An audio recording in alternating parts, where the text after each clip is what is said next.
እናቱ ተበድላለች። አንተን አይመለከት እንዳላጋጭሽ በቃ ሲጀመር አንተ ካሜራማን ቪዲዮ ናትፈልግ እሱን እንዳልነካው አርፈህ ተቀመጥ።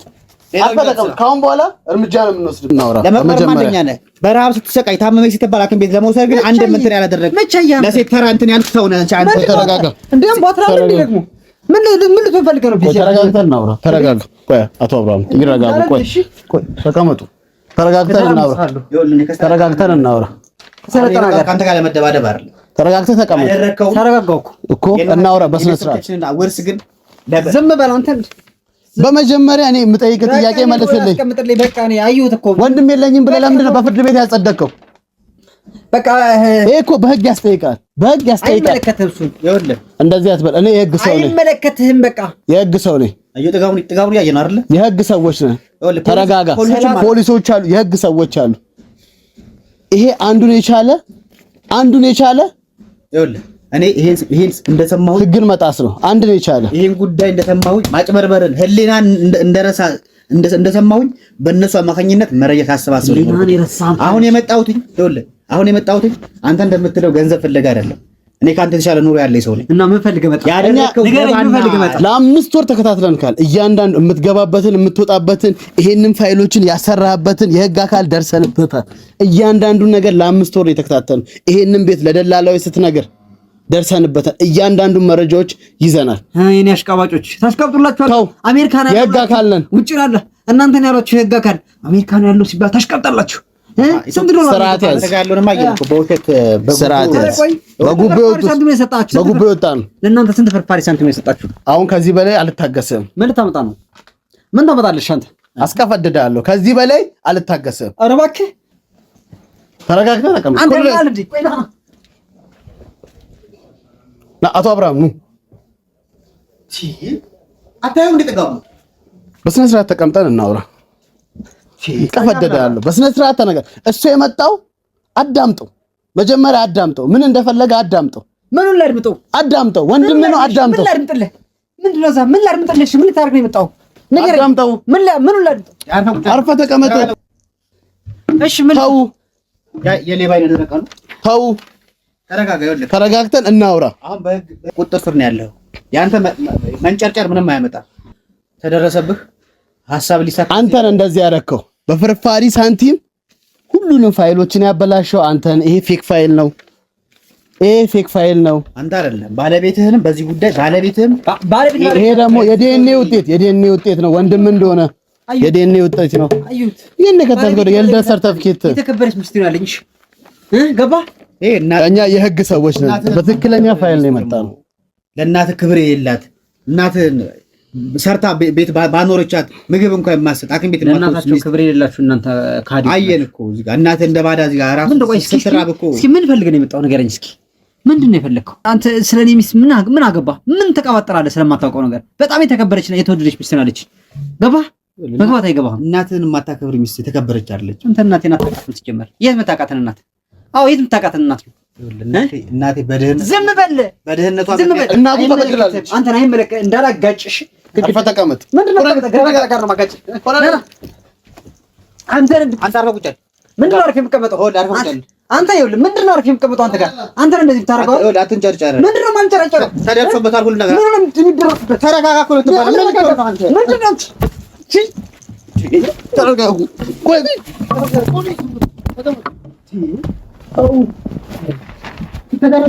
ተደረሰበት እኮ እንደዚህ የሚናክል አቶ አብርሃም ጭራሽ ተቀመጥ። ምን አይነት ጥጋብ ነው ይሄ? አቶ አብርሃም ቆይ ይሄ ጥጋብ ወይኔ ቴዲ ሆነ ያዙ። አቶ አብርሃም ያዛቸው። ወይኔ አንዴ ላናግር። በተረጋጋ መንፈስ ተቀመጥ። በተረጋጋ መንፈስ ተቀመጥ። ተረጋጋ። ቆይ ተረጋጋ። ሰው እንዴት ይረጋጋል? ተረጋጋ። ስንት ዋጋ ከፍዬ በኖርኩበት ቤት እንዴ። ተረጋጋ።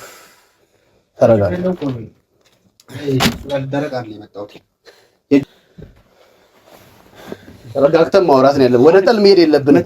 ሌላ ደግሞ የምጠይቀውን ጠይቅልኝ፣ መረጃ ያዝልኝ። ሌላ ነገር ደግሞ እንዳይፈጠረው ምን ነገር ተነክቶብሃል። አሁን ያንተ መንጨርጨር ያዙ ይልቀቁኝ ማለት ምንም አያመጣም። በመጀመሪያ ይሄንን ቤት ልሸጠው ለምንድን ነው? የወሰንከው? ወንድም እያለ ልሸጠው ለምንድን ነው የወሰንከው? ለጭንቅላትህ ምን አይነት መልስ ነው የምትመልስለት? የትኛው ወንድም አይቹም ማለት እሱ ወንድም ካለ ያለ አይቹ አላውቅም። 16 ዓመት እሱ የት እንዳለ ህይወቱ እንዴት እንደሆነ ታውቃለህ? አሁን ነው እኮ ህይወቱ የተስተካከለው። በሰው ሀገር ላይ ስንት ነገር ሆኗል። እናቱን መርዳት ያልቻለበት ብዙ ነገር ላይ ስላለ ስልክ የማውራት ጊዜ አልነበሩ። ስለዚህ በብዙ ነገር ተሰቃይቷል። አሁን እናታችን መሞቷን ጠብቆ ነው የሚጣጥም ማለት ነው። እናታችን እሱማ ደርሶ እናቱን ሊረዳ ሲል እናቱ እንደሞተች ተረዳው። መሞቷን ሲያረጋግጥ ነው። 5 ዓመት ነው እና በሚስት ሴራ ነው። እሺ እያንዳንዱን ነገር እኮ ሰምተናል። ለምንድን ነው እዚህ ጋር የምትዋሸው? እንዴት ነው ለራስህ የምትመልሰው? ሰብአዊነት አይሰማህም? እኔ ያደረኩት ነገር የለኝም። በዚህ ሰዓት እኮ ወንድም ቢገኝ እኮ አቅፎ ነው የሚሳመው። እንደዚህ አይነት ነገር ወንድም ትክዳለህ? ከ16 ዓመት በኋላ እንትን እንደዚህ ነው የምትቀበልኝ? ከዚህ ነው ወዴት ይገባል እንጂ ከ16 ዓመት በፊት የተለየው ወንድም ልጅ መሰል ነው መተብቀው ወንድሜ ነኝ የእናቴ ልጅ ብለህ ብትደውልልኝ ያለህበትን ቦታ ብታሳውቀኝ እኔ ይሄንን ንብረት ሽጬ አልልክልህም። አሁንስ ወንድም ምን ስለኝ መች በክብር ተቀበልከኝ? መች በክብር መጣ ልክልኛ ነበር እንዴ? መች በክብር መጣ? ይኸውልህ እናቴ በስነ ስርዓት አውራ። እናቴን ማለት ነው ተረጋግተህ አውራ። አባቴ ያሰቃያት አንሶ ደግሞ አንተ በተራዋ ደግሞ ደፍተህ ገደልከኝ። እኔ ለእናታችን ይሄ መከታ ነኝ እንጂ አልደፋዋትም፣ አላሰቃየዋትም። ሁሉም መረጃ አለ። ዝም በል። የቪዲዮ መረጃም አለኝ። እኔ ይኸውልህ እናታችን እንዴት እንደሞተች ሁሉም ነገር ያውቃል። በምን እንደሞተች ተሰቃይታ ነው። ዝም በል። ፋይል አለን። ዝም በል። እኛ የህግ ሰዎች ነን። ታሽቀብጣለህ እናንተ። በቃ ሲጀመር አንተ ካሜራማን ቪዲዮ አትፈልግ። እሱን እንዳልነካው አርፈህ ተቀመጥ። ከአሁን በኋላ እርምጃ ነው የምንወስድበት። የእምነት ክህደት የደረሰባችሁ ማስፈተን የምትፈልጉ ሰዎች ከዚህ በስር ባለው ስልክ ቁጥር እኛም ማግኘት ትችላላችሁ። አሊያም በሶሻል ሚዲያ አማራጮች ቴሌግራም፣ በዋትሳፕ፣ በኢሞ ቀጥታ በመደወል ወረፋ ማስያዝ ትችላላችሁ። ለዚህ ቻናል አዲስ የሆናችሁ ላይክ እና ሰብስክራይብ ማድረጋችሁን እንዳትረሱ። እናመሰግናለን። ለወንድም ስንል እሱ በደንብ ነው የሚያዝንልህ። አንተ አልገባም። የሱ ጭንቅላት ምንም ነገር አልገባም። የሱ በጣም ነው የሚያዝንልህ፣ በጣም ነው የሚወድህ። አዝኖልኝ ሙቶ በጣም ነው ካፈል እየመጣ አዝኖልኝ ሙቶ። እሱ የገንዘብ ችግር የለም። መካፈሉን ነው እንደዚህ አንጨረጨረ። አንተ ወንድም አይበልጥም ከብር? አንድ እኔ ብቻ እኮ ነው ያለው ወንድሜ ብለህ የምታቅፈው። አትሊስ አይቆረቁርም። አባት የለን እናት የለን። ከገንዘብ በላይ ወንድም አይበልጥም። አንደኛ ወንድም እንደዚህ ነው የምትቀበለው? ጭራሽ እኔ ላይ እጅን ታነሳለህ። መቼ ቸካገም ታቆን ነው? እንዴትስ ባላደርግህ? ምንስ ባላደርግህ? እኔ እኮ ስንት አንተ በበድል ስንት ተሰቃየሁ። አንተ ለማግኘት ያልዞርኩት ጫካ ያልፈለኩት ሚዲያ የለም። እሺ ይሄን እንዳይወል ዝም በል። ሌላ ውሸት አትደርም። እንደ ሐቀኛ እንደፈላጊ አታርግ። አሁን እናታችን ከሞተች በኋላ ግን እስከምን ፈጠረ ረስቻለሁ። ምክንያቱም ዛሬ ስትመጣ ለበቀል የመጣ ነው መሰለኝ። እናታችን እንደዛ መከራዬን አይቺ ታማ መከራዬን አይቺ ከሞተች በኋላ ስትመጣ እውነትም በቃ እናታችን ላለመርዳት ታስባለህ። እኛ አሁን በህጉ ስንሄድ አሁን ስማኝ፣ በህጉ ስንሄድ ሙሉ መብት አለህ በዚህ ቤት። አቶ አብርሃም አንተ ሙሉ መብት አለህ። ያ ማለት በዚህ ቤት የሚያገባችሁ ሁለታችሁና ሁለታችሁ ብቻ ናችሁ። ይሄ ማለት ደግሞ ሁለታችሁ ይሄንን ቤት መካፈል ትችላላችሁ። ያንተ ቤት ብቻ አይደለም፣ ያንተ ቤትም ብቻ አይደለም።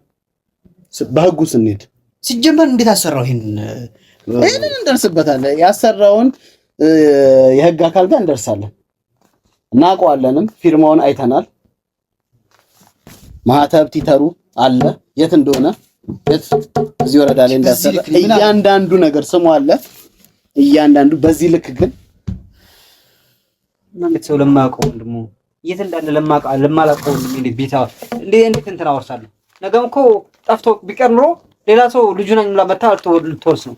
እያንዳንዱ ነገር እኮ አለ በፋይል እኔ የት እንዳለ አላውቀውም። ሲጀመር ወንድም እንዳለህ እናቴም ነግረሃለች። ታውቃለህም አንተ የት እንዳለ አላውቅማ። የትም መፈለግ ያንተ ድርሻ እኮ ወንድም እኮ ነኝ። ፈለኩ እኮ እንዳልፈለከኝ አውቃለሁ። አልፈለኩም። ይኸውልህ ምን ማለት ነው? ሲጀመር በፌስቡክ ሳወራ ላለመመለስ ላለማውራት የሞከርከው ለመካድ ለመሳት የፈለከው አንተ በተደጋጋሚ ፋይሎች አሉ። ካንተ የተሻለ ኮፒ ፋይሎች ለኛ የላካለ ፌስቡክ ላይ ሲም ብቻ ብሎ ነው የሚያልፈው። አብርሃም በለጠ ይኸው አብርሃም በለጠ የላከልክ ይኸው ስክሪንሾት አድርጎ ለኛ የላከልክ ብሎክ ያደረክ ምንም ላለማውራት የፈለከው አንተ ነው።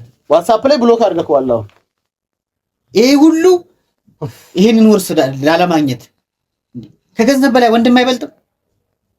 አንድ ወንድም መከታ እኮ ነው። ከዚህ የበለጠ እኮ ሊያደርግልህ ይችላል። አቅሙ አለው። ለምንድን ነው ጭንቅላታችን እንደዚህ አጥበን የምናስበው? ወንድም አይበልጥም? እናት አብረህ ብትኖር ምን ችግር አለ? ብትንከባከባት እግዚአብሔር እስከሚወስዳት ድረስ ባጨቁኗት አክም ቤት በስርዓት ብትወስዳት ምን ነበረው? ያቺስ ሚስት ብትሆን እሷን ገላት ብሎ ለመውረስ አይደለ? አሁን ራሱ ይሸጥ ብላ ምን እንደምታደርግ ምን ታውቃለህ? አንተ ሲጀመር በሚስት ፍቅር የናወዝክ ሰው ይሄን ሁሉ አውቃለሁ። ያቺ ሚስት ደግሞ ምን አይነት ሴራ እንዳለ ታውቃለህ? እንዴት ነው በሴት የምትመራው? ወንድም እያለክ ወንድ አይደለክ? ማረቀው ወንድም እስኪ አንተስ ባታውቅኝስ? ወንድም መሆን በቂ ነው። የት እንዳለ ወንድም እኮ አፈላልገኳል። ለምንድን ነው ያላወራከው? አጠግ ስታዝን ስትከፋ ሲደርስልህ እኔ አንድ ጥያቄ ልጠይቅህ። እናታችሁ የሞተች ሰዓት ላይ እሱ መልእክት አላስቀመጠልን ዋትስአፕ ላይ? የዛን ጊዜ ያለ ዘጋው። ይሄ ሐሳብ የመጣው የዛን ጊዜ ጀምሮ ነው ማለት ነው። ሲጀመርም እናቴ እስካሁን በህይወት መቆየት ትችል ነበር። የእግዚአብሔር ጠርቶ አይደለም። በህመምና በረሃብ በንዴት ተበሳጭታ ነው የሞተችው። አየክ፣ እያንዳንዱ ነገር ኢንፎርሜሽን አለው። ይኸውልህ በጣም ነው ማዝነው። አሁን የመጣሁት ጊዜ ተርፎኝ አንተ እንደምትለው የውርስ ፈለገን ቅጥር ሴም አይደለም። እኔ አሁን ሚስት ብትመጣና ባገኛት ለነገሩ ትያዛለች፣ ችግር የለውም። ትመጣለችም እንትን ትላለች። የመጣሁት ግን እናንተንም እንትን ለማለት አይደለም። ሳክታትልም የነበረው ያለብህን ችግር እንድትፈታ እንጂ እንደምትለው ገንዘብ ፈልጌ አይደለም። በስነ ስርዓት አዳምጠው። ለኔ አሜሪካ ውስጥ የራሴ የሆነ ኑሮ አለኝ። የራሴ ኑሮ መስርቻለሁ፣ እግዚአብሔር ይመስገን። ገንዘብ ፈልጌ አይደለም። ግን ይሄን አለማድረግ ሰው ማጣት ምን እንደሆነ አለማሰብህ የሚገርም ቢሆንም ማለት ነው።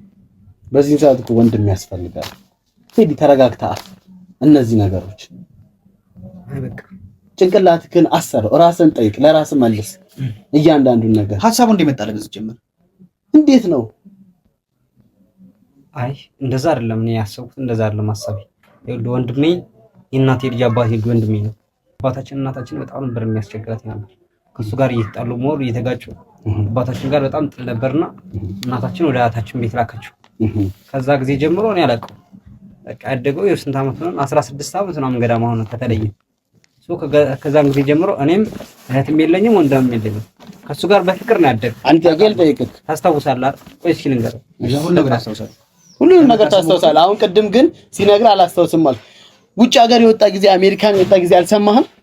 እሱን አልሰማህም? ቀጥል፣ ችግር የለውም። እሱን አልሰማሁም። ሲወጣ ቀጥል። መረጃው መስክር ያዘልኝ። እሺ እነግርሃለሁ፣ ችግር የለውም። በጣም በፍቅር ነው።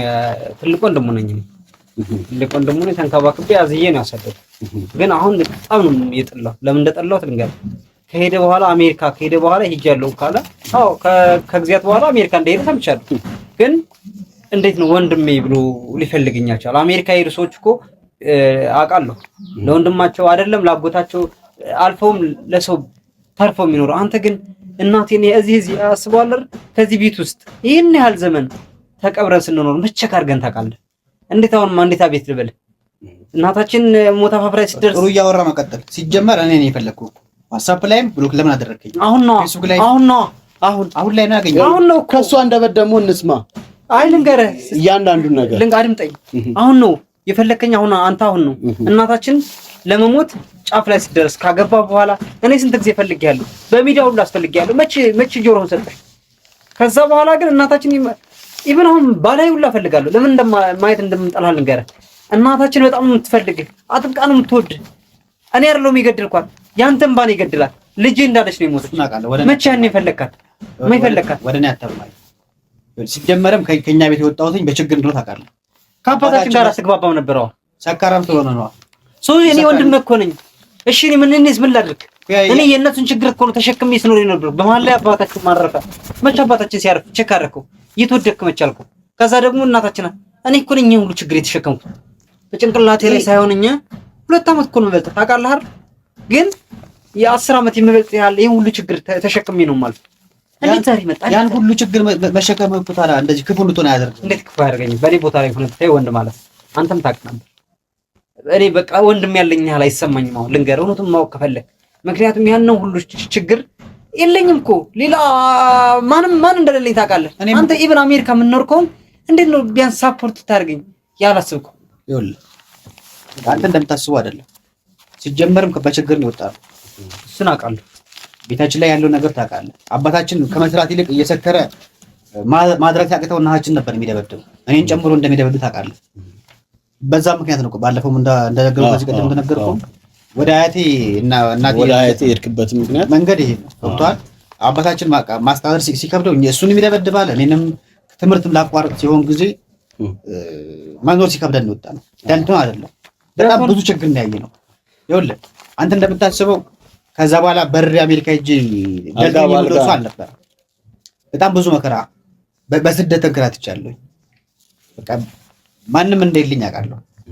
ስለዚህ ለቤተሰቦቼ ለአንተም ለአባቴም ቢሆን ለእናቴም ቢሆን መድረስ ያለብኝ እኔ እንደሆንክ ስለገባኝ በስደት ነው በመከራ ስንት በረሃ አቋርጬ አሁን እንደምትለው አሜሪካ የገባሁትኝ ዝም ብሎ በቀልድ አይደለም። ብዙ ዋጋ ከፍያለሁ።